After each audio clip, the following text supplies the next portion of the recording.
les services contrôlent assez bien, très bien le pays.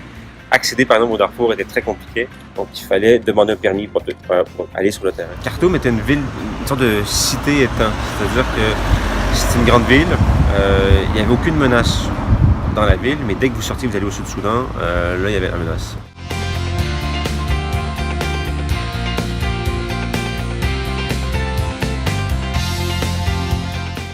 As a foreigner, I've been able to cover both sides of the war. So I've covered the government side, I've also covered the rebel side. In Somalia, it's different. In Somalia, I'm a target because I'm a foreigner. So it makes it much more difficult, it makes it much more insecure.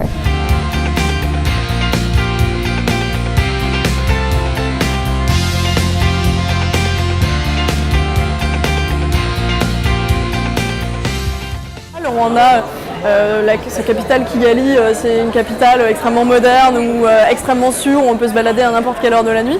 Donc c'est sûr que ce n'est pas les mêmes problématiques que ce qui peut se passer par exemple dans un pays voisin comme la République démocratique du Congo.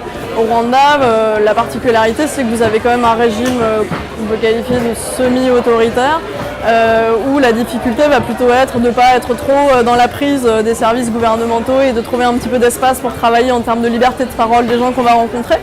Alors qu'au Congo, qui est voisin, vous pouvez interpeller un colonel ou un milicien dans une rue et discuter avec lui sans problème. La particularité du Congo, c'est que ces derniers temps, les groupes armés se sont mis à pratiquer beaucoup l'enlèvement, ce qui est quelque chose qu'on pouvait plutôt observer jusqu'à présent plus au nord-ouest de l'Afrique, en particulier au Sahel, avec des groupes armés de type djihadiste qui pratiquaient beaucoup les enlèvements d'occidentaux.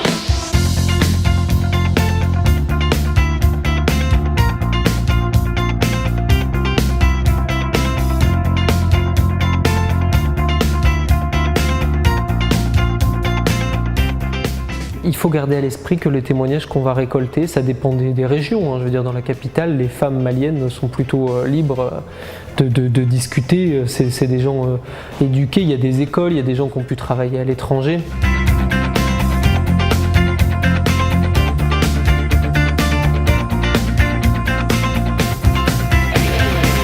Il y a des textes de loi qui nous interdisent de faire un certain nombre de choses.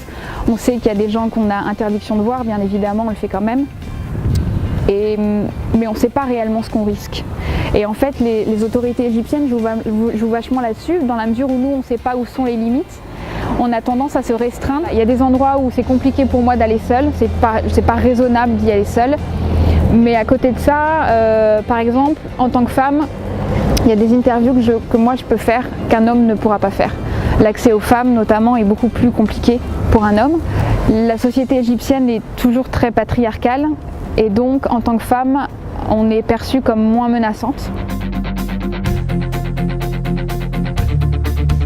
La pratique quotidienne de l'islam au Pakistan était relativement différente de ce que je pouvais voir dans certains pays africains.